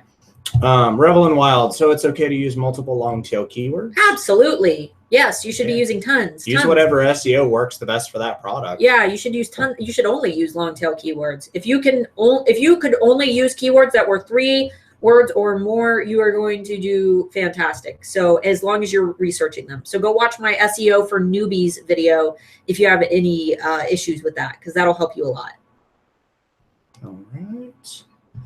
Cynthia. I use the bar to divide my SEOs. It helped a ton. Yeah, the bar works really good too. It depends on how your words are, because I honestly prefer the / because I think it helps the flow a little bit, and the bar to me looks a little robotic, but I'm like the pickiest person on earth. So yeah, the bar looks fine as long as it goes along with the words you're using too, and you're consistent across your listings. Good morning, Rebecca. Good morning.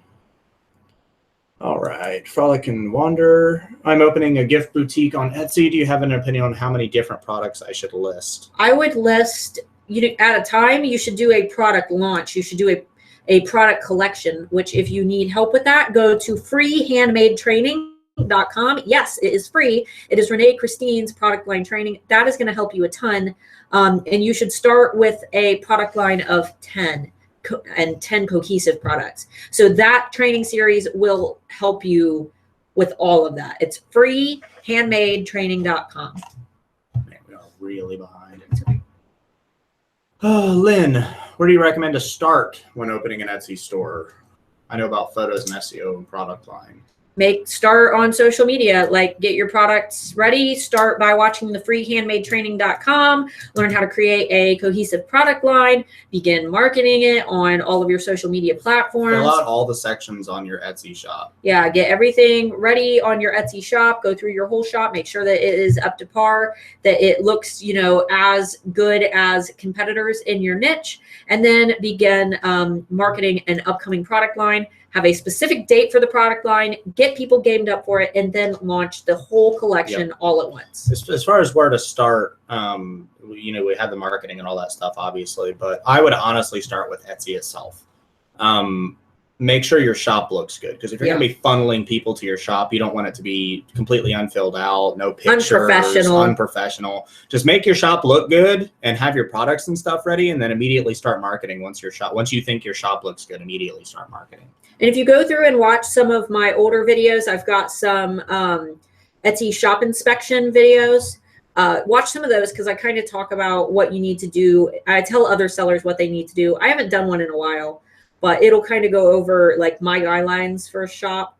And you can also watch my Etsy banner tutorial if you don't already have some branding in place. All right. Denise, is your Black Friday sale run directly on Etsy or in your VIP group? It is run in my Etsy shop. I do my whole shop will be 30% off. And then my VIP members will be emailed a coupon for an additional 30% off that will stack on top of my pre-existing 30% off sale. And you can only do that by using the app Etsy on sale, because Etsy will not let you stack a coupon on top of a sale that you're holding. Maureen, when you do a giveaway, how do you make it fun so people will sign up to your list, like fun ideas that people can post? I recommend for a giveaway using the app Rafflecopter. I'll be doing a video on that pretty soon. I recorded one and it didn't turn out well, so I'm going to try to re-record it. But I recommend that you use the app Rafflecopter, and then you make an option called Create Your Own. That will make sense once you're in there. When you get into the Create Your Own option, you add a thing that says, and free entry, a bonus treat for you. And then to enter that, you ask them to join your VIP group for a 30% off discount. And you structure that entry almost like, a goodie, like they can get a VIP coupon if they use that entry and sign up for your VIP group. And that'll get people signing up because it's almost like there's nothing to lose. Not only are they getting a 30% off coupon, but they're also getting an additional entry into your giveaway. So, Angela, how important is it to rank on page 1 versus page 2 and 3? Think of this like Google. How often do you click on page 2 when you go Google something? And definitely how often do you go to page 3 when you Google something? Because once you get to page 3, you're at crap you're not even wanting to see anymore. Obviously, it's a little different for Etsy, but yeah, page 1 is ideal because those products are going to be seen. They are the first products that are going to be seen, and you're guaranteeing that your product is going to be seen. So I definitely recommend page 1. And one of my favorite quotes for Google is the best place to hide a body is on page 2 of a Google search result. Yeah. So yeah. And obviously shopping's a little bit different. Sometimes you'll scroll through 3, 4, 5, 6 pages when you're on Etsy. But if you're looking for something specific that you're searching for and not just doing a category for, you're usually going to look at the first page. And if you don't see what you want, you usually refine your search term and search again. Yeah, and at least that's what most people do. Yeah, and a lot of people open up, multiple listings on the pages. So, they might open up a tab with your listing in it and then open up a couple tabs with more listings and compare which one they decide to buy. So you're almost guaranteeing that they're at least going to see your product. That's very important.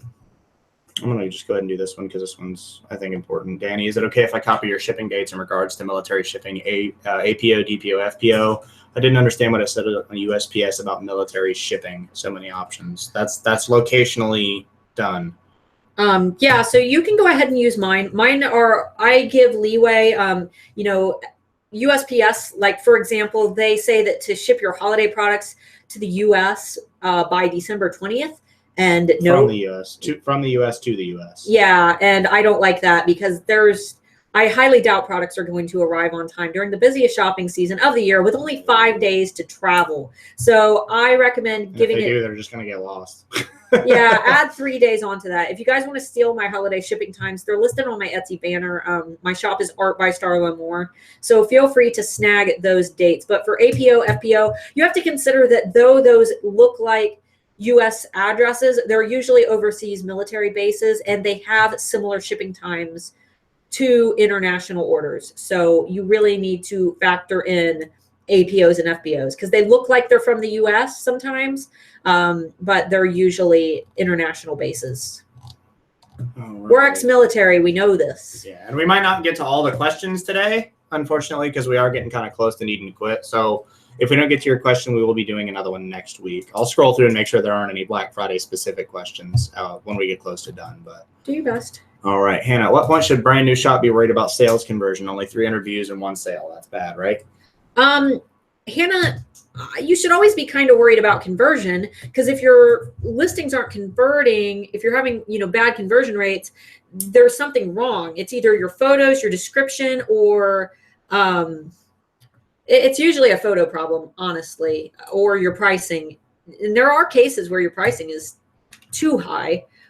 So if you're having a conversion problem, the first things that you should look at are your descriptions, your shipping time, your shipping price, and your product photos. And the actual product price should be the very last thing that you look at, because more oftentimes it's a problem with your photo or the customer being confused and not having enough information that they need to make the ultimate decision to buy. What is Google Shopping? Google Shopping is when you type Google, you know how Google, when you go on Google and you search something, you've got images and shopping and a couple different tabs. Google Shopping is one of those tabs. So if you go into Google right now and type in men's sweater, Google Shopping will also pop up. You'll see listings to buy things. Next. How many emails do you send regarding your Black Friday sales to your VIP list prior to Black Friday? I usually send one around now, which I'm going to be working on, where I just kind of piggyback my sale announcement onto another email. So for example, I'm going to be hosting a holiday giveaway, and then I'm going to piggyback an email onto that, which basically says, by the way, here in a couple weeks, I'm going to be holding the biggest sale of the year. You guys are grandfathered in because you're VIPs. So just keep an eye on your inbox. And then I will send out another one probably maybe 2 days before Thanksgiving, and let them know that the Black Friday sale will be coming Thanksgiving night, and to keep their eyes peeled because it's massive. And then I will send that final discount on Black Friday. And then maybe I'll send, one more about 5 hours before the sale ends, reminding them that this is their last chance and that there's only 5 hours left. So. Talking about sales on Alibaba and all that stuff.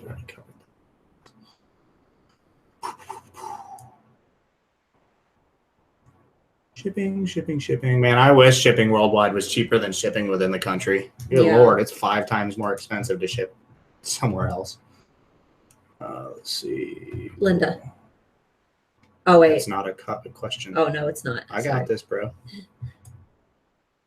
Do you use promote your listing on Etsy? Yes, I do promoted listings on Etsy, and they do very, very well, especially on products that are already performing well. So my best sellers show up on page 1, but Etsy tends to favor them for promoted listings as well.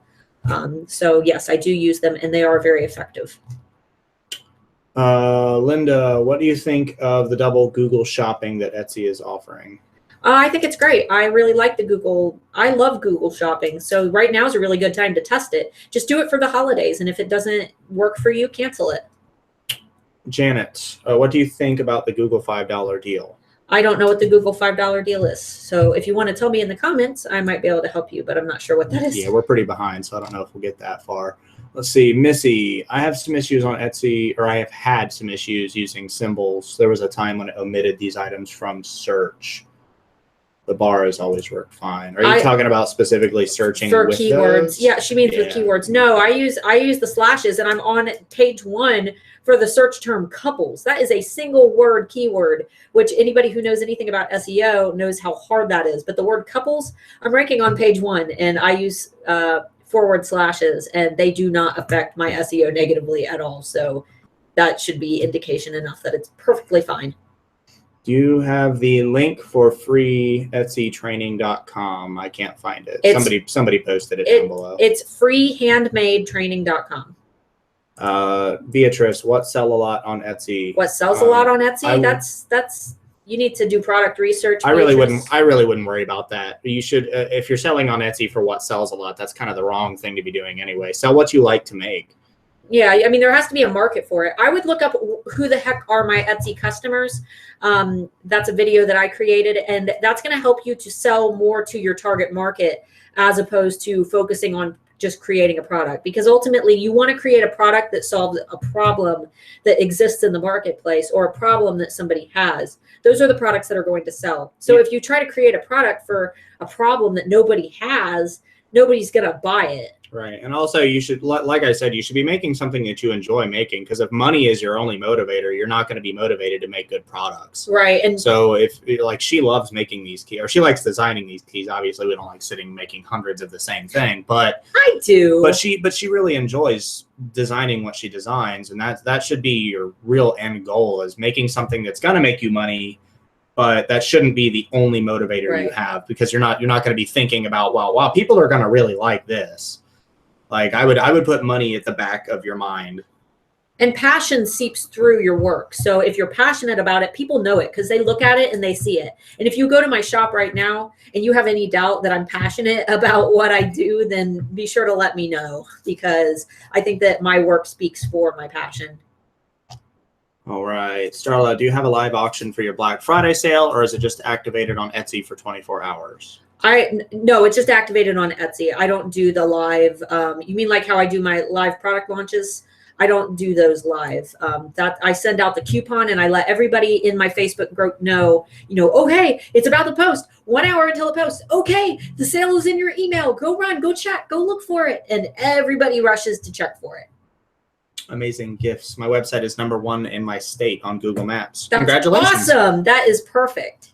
The Creative One. When somebody purchases 2 items from your shop and the shipping charge is $4, will the buyer be charged $4 or $8? You have to choose that when you set up your shipping. That'll be in your profiles on Etsy. So you'll choose if it applies only once. For me personally, I only charge 1 shipping price. And then if they add more products to that order, it's not going to change the price for me, so it doesn't increase. But if you're selling something heavy like candles, where the price will increase based on how heavy the package is, you have to. So that's something that you're personally going to have to research on your own products.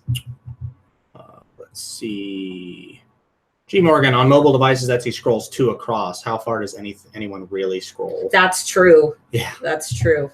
Let's see. Kathy Terry. No, that's not a question. There can always be a snowstorm to stop everything. Exactly. M. Lambert. Yeah, we're in Ohio, so it's either it's not going to snow this year or it's going to snow too much. We don't really get it in between. Ooh, I like this question. Are Black Friday freebies a good idea? Maybe a small gift item. I like free things. Yes. Don't you? Gifts. You know what I do? People love getting a little piece of candy. I do lollipops in my orders. You could do a free gift, but if you offer something free and it's bigger than, say, like a lollipop, say that maybe you send them like a free necklace or something, you want to make sure that you put somewhere in there that you're sending them, like put a note on it that says, here's your free gift, or you're awesome, so I'm sending you a free gift. Make sure you're stating it, or else, for one, they'll get confused and think that, oops, they sent me 2 products by accident. I'm going to keep it and not say anything. And they won't actually appreciate you for the effort that you put in. They'll see it like, oops, she made a mistake. Well, I'm just going to enjoy it. So make sure to say, here's your free gift. And they'll be more likely to credit you for giving them something free. So always a good idea. Spoil them. Just going through a lot of these questions are repeats, so I was just going through. Yes, if your question wasn't answered, it's because it might have been repeated. So just watch the replay when we hop off of here. Which goes on Revel and Wild. Yes, there will be a replay. As long as YouTube doesn't goof up, there'll always be a replay on these. Faye, I'm in England. Is Black Friday the same date worldwide, as we have different dates for Mother's Day, Father's Day? Yes. You're gonna want to do your Black Friday start on Thursday the 23rd through Friday the 24th, because though Black Friday is more of kind of like an American type selling holiday, I guess you could say, people are buying all over the place, and U.S. buyers are going to buy a lot if you're in another country. So you're going to want to do that on the 23rd to 24th. Yep. And there's also other, depending on what you sell, I mean, there's also sales on Saturday, Sunday, and Monday here as well that we just kind of small business Saturday and Cyber Monday. Cyber Monday. And then there's one for Sunday too, but a small business Sunday, I think it was. No, small business Saturday. No, there's one for Sunday. I can't remember what it was. Yeah, I only do Black Friday personally because I make enough sales on Black Friday that I don't need to do Cyber Monday. But if you don't make enough sales on Black Friday, you can always decide to do a spontaneous Cyber Monday sale to get even more money. That's really good to know about the slashes. Where'd you go? Yes, there'll be a replay. I checked couples on Etsy. Yep, they're there. Yes. Okay, so the Google thing. Google's offering if you commit $5 a day, they'll give you half off for like 3 months. It's listed on Etsy. It's more complicated than it seems. If you don't feel comfortable with it, don't do it. But if Google's a pretty sure thing. Google isn't going to try to scam you. I mean, Google's a pretty solid thing. So if you've got the money to do it and you want to test it, go ahead and let us know how it goes. That way, we can tell other people. It's always good to experiment. You're never going to learn about it if you don't experiment. So try it if you think you can accommodate it. Dakota Lohar, I'm thinking about bringing out a New Year's line. What are your thoughts? That's fine. That's great. It's a good way to bring attention to the new year because usually as long as you're not overdoing it, that's fine. Because obviously you're probably going to have a Black Friday, or I would assume you're going to have some sort of thing before Black Friday, or you did a Christmas thing. So as long as you're not doing like 2 releases a month or something like that, it should be fine. Yeah, and that's a great way to bring attention to your brand after the busy holiday shopping season because things slow down after January. So you could really draw attention to yourself in January by creating a new product line. A new comment for that Google thing. But if you stop running the promo, they will not cover the fees. Oh, well, that's crappy. It's Google. Let's see. Amazing gifts. My gosh, they do complain about the freebie. I just had one not long ago. If you had somebody complain, them, then. Yeah, if you had one person complain about a freebie, then that's just a bad customer. I'd fax them a picture of my butt. Nobody do that. Nobody complains about getting something free. And if they do, they had a really bad day, and you should feel sorry for them because they had a really bad day. Honestly. Tamika, I send cut soap samples and customers feel like they're getting a gift. Yes. I even wrap them in a cute wrapping paper, seeing that automatically triggers the thought that this is a gift. That's fantastic. Definitely. That's what Tamara used to do. Obviously, as long as you're including, some sort of ingredients or something like that, if you're sending them a free sample, allergies and all that stuff, you probably know the legalities. Yeah, if she's selling soap, she knows what she's doing. Thank you. Do you have any SEO tips for products that are personalized? You just need to search for keywords for personalized. I love you too, Denise. You just need to search for products that are personalized because of your butt comment. A butt comment. Keywords that are personalized. I'm dirty. So just make sure that you're using a tool that works like SEO Book and search for keywords that include the word personalized for your search terms, and that should help you a lot. I think we're at the end of the comments, and we're pretty close to love the cropped hair and your pink hair. Thank you. It's still my red hair. It's just fading, and I kind of like it. It's got like a gray color, like a pinkish gray. Mm-hmm. So I think I'm just going to touch up my roots and kind of rock this gray. Got that sexy fade going on. Ooh, so sexy. That's a fade. So seductive. Just wait until my goatee gets a little longer. I'm going to do the Dimebag Daryl thing and dye the tips like red. Yeah, I want him to do it now. Like I wanted to do it already.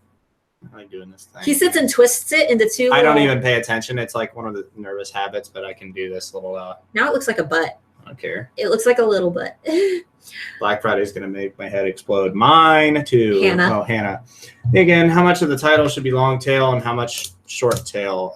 Doesn't matter. Do as many long tail as you can. Like she commented earlier, you should be using as many as you can fit in there as long as they're good SEO. Yeah, definitely. Go, for my keywords, I pretty much only use long tail keywords unless I find like a short tail keyword, a 2-word keyword that it just happens to be a gold mine that I've researched and realized, oh crap, nobody's using this keyword and a lot of people are searching it. I'm going to bank on it and use it. But long tail keywords, especially starting out, are going to be your best bet. Yes, Dimebag. Yeah, I'm actually a guitarist too and a singer, believe it or not. He's a singer. He sings pretty. I sing pretty. He sounds like Corey Taylor from Slipknot's singing voice, or Stone Sour for any of you who prefer. Yeah, my voice is more along the lines of Stone Sour. Yeah, or you kind of have like a Breaking Benjamin thing going on too. He can do Breaking Benjamin really well. Yeah, I can do Breaking Benjamin. And Five Finger Death Punch. He can do that really well too. Let's see. What is your favorite long? Oh no, Melissa retracted it. Fine, Melissa. I didn't want to answer it anyway. Any last minute questions, guys? Should I put periods, commas, forward slashes in my titles? We actually talked about that previously. I'll answer it briefly, but definitely go back and watch the replay of this once it finishes. Yes, I do forward slashes or slashes personally, but that's my personal opinion. Commas and what's the other one? I wouldn't use periods. I think that I wouldn't use periods. I would use forward slashes or commas because those have been proven. What you need to do though is just make sure that there is a space before, comma, space after, and that's what's going to divide up those keywords for you. Thanks for answering our question, Rebecca. Somebody Somebody asked what your favorite tool was for SEO book. Yeah. SEO book. Can I ask Darla if you have any books you recommend? We'll probably make a book list. All right, real quick, write these down. Predictably Irrational by Dan Ariely. Who Moved My Cheese? I love Who Moved My Cheese. Everybody, if you love Who Moved My Cheese, post it in the comments. And How We Decide. Oh, How We Decide. And there's ice cream cones on the cover. I can't remember who the author is. I can never remember his name. And How to Win Friends and Influence People would be my top recommendations. And How to Win Friends and Influence People is by Dale Carnegie. And that book was written in the 30s, I believe, but it's very great despite how old it is. Holy crap. Oh, goodness. Okay. All right. We just got to, these will be our last few questions. We're going to try to nail these pretty quick. Frolic and Wander, is it a good idea to name my individual products with a product name in addition to my shop name? Frolic, oh, you're the new shop, so definitely go back and watch my SEO for newbies video because you shouldn't be just throwing random words into your titles. You need to research those. So go back and watch my SEO for newbies video. That'll help you a ton. Should I set up my shop first or get my email going first? Set up your shop first. Well, you could tease a launch though. You could tease a launch, but if you don't have a shop for people to go to check out at all, then. But you could also. It really. That's personal preference. Yeah, really. You can either start collecting fans before you launch the shop and get them hyped up for a product launch, or you can launch the shop and then begin marketing them your new product. So maybe get one collection out there, just launch it, and then begin getting email contacts, and then your next launch, use your email list to market that new collection. Thank you for all your assistance, especially because Mark is a musician, because my husband and I were part of a rock band when we were younger. That's how we got together. It is. We were going to be in a band together. And then things got complicated. Things got drunk. Things got drunk. Shh. All right, so that we already answered that. Thank you. There's your book list. Thank you. I would like to provide a digital freebie to customers who sign up for my email list. What would you suggest the best route would be for this?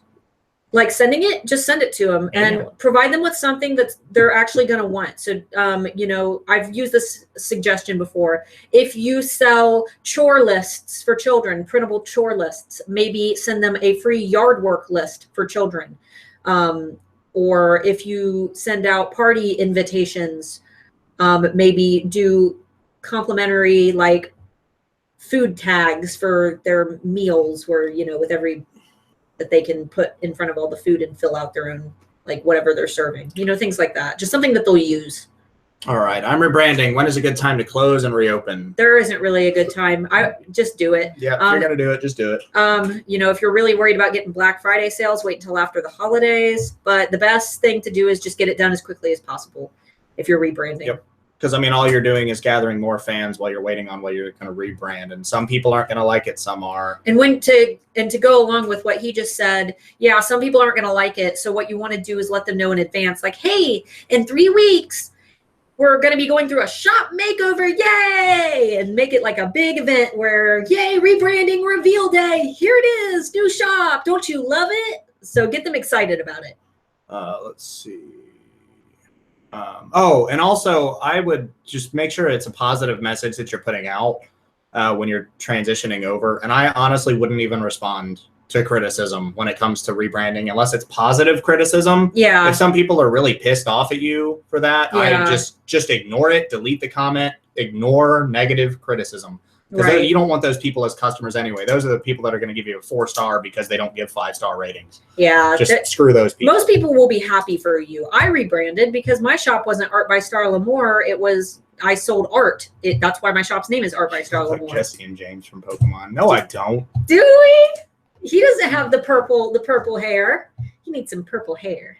He looked more like James when he had like his last hair because it was like parted. Jasmine, I'm an edible treat shop. What do you think of an easy kid-friendly recipe for signing up for my email list? Yeah, that's great. Free recipe to go along with. That's fantastic. And show a picture of the food already made because people really like to see things like that. Unless you're specifically asking for an opinion on a kid-friendly recipe to send things to kids. No, I think she's asking if that's like an okay. Yeah. Chocolate. Chocolate. Maybe just show them a picture of it and say, do you want this? Get it free here. Let me have it. Chico, go. You can answer it here. Mark is in. Go ahead, answer it. Hello. Okay. Goodbye. Was that a person or an audio? That was a person. Oh no! I think I have the wrong person. Did he say that? This is what I live with, guys. Anybody else married to somebody like this? Oh my He didn't goodness. give me the time to be really negative with him. Okay. I wish he would have. All right. Okay. Last question. I'm also an artist, not bragging, but I'm really good at thinking about starting a t-shirt business. Question: should I? Is it worth it? Do you wanna? Do you want to start a t-shirt business? I mean, I can't tell you. I'm not a t-shirt shop, but I'll let you know I create jewelry and my branding is so strong that when I introduced t-shirts with my keys on them, like it exploded. My fans loved these t-shirts for my brand. So, if people really love your artwork, then go for it. People, if they like to own a print, they'll love to own a shirt. So go for it. All right. That was supposed to be the last question. There's one more. All right. Answer this last one. We're going to do the last one.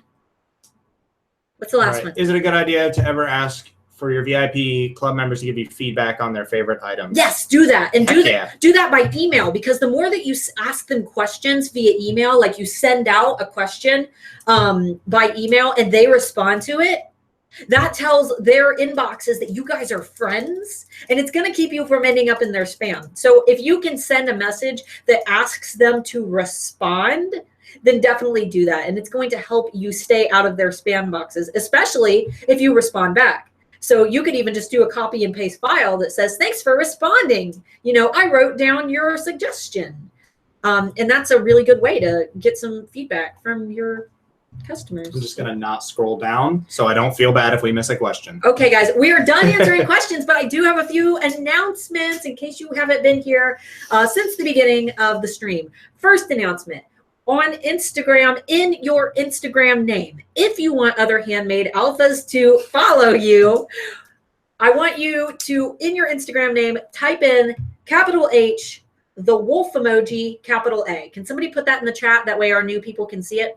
That's how the other handmade alphas are going to find you on Instagram and add your profile. And then next, if you have holiday products posting, hashtag handmade alphas on Instagram. That way other alphas can find you and shop with you and buy your products. And be sure to go along and support some of your other handmade alphas when it comes to product lines. Thank you, Hannah.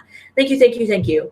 But I think that those are my only two announcements, other than the fact that I am creating an Etsy rank video as we speak. This is going to be probably a 2 or 3 part series, and the first video should be launching later today. I'm hungry. Are you hungry? What should we go eat? Also, I'm thinking about getting a piercing, but I don't know what. What should I get? Well, we're all like, I want him to get tattoos. He wants to get his. I was thinking either like lip or tongue. What do you guys? I don't know. What do you think? Should I record it? I could. Oh, hell no. I want to record it and put it in the Facebook group. That way, everyone can. You guys want to know how I did it? Sushi. We've eaten that 3 times this week, and I would totally go eat it again right now. Too. It's expensive. It's getting very expensive. Monroe. I have a Monroe. They said this one. I hate Monroe piercing. She got it when I was in basic, and I hated it. I love it. Except my like nose piercing. See, I told her that I thought I would be good with one of the actual like bridge piercings in the middle and the septum. I don't know. I don't like septum rings. She doesn't like it, but she's got one of those ugly Monroes. So some people look good with septum piercings, and I'm not a big fan of them. Here's the thing: we're our own bosses, so we can do what we want. Now nobody can say you're going to regret those. You're going to regret all those tattoos someday. No, I'm going to be that old lady who has rockin' tattoos that tell the story of my life. So the only real piercing that I think is weird is the one where people get the inside of their lip up here pierced. Oh yeah, the smiley. That just makes me uncomfortable to think about. I don't like that. And it taps. Like here's the thing: you get a lip ring. Click, click, click, click. You get a lip ring, and it does mess up your teeth. Mine are. It's fine if you have them in a row. Everybody has their preferences. I just personally don't like them. I like them. I think they're cute. I like angel bites where you get one on each side. And you look like a rocker. I am a rocker. I'm a metal band. Come on. Yeah. His band is Counterflux, and they have music for now on YouTube, but he wasn't in the band when the music started. In fact, no. Shush. You gonna tell him the story? Nope. Told it before. Makes me sad. I don't want any part of it. Oh, YouTube.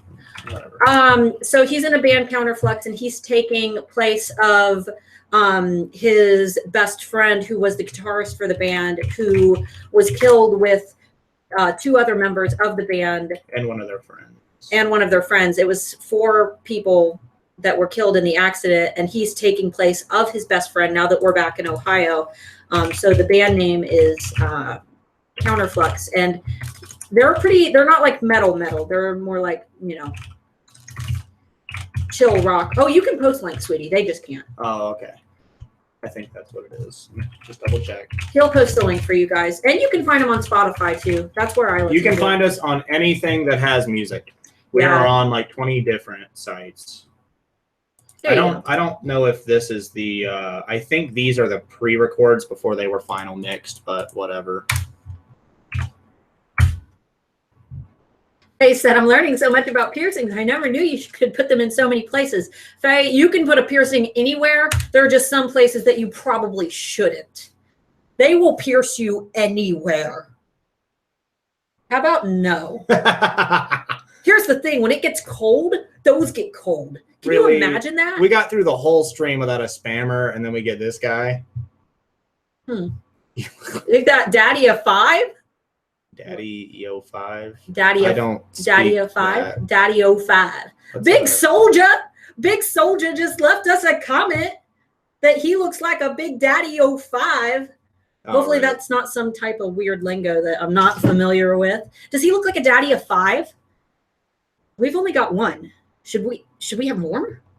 No. Not to mention I can't. So no, that's right. Matter. No more babies. No more babies. We don't want no more babies.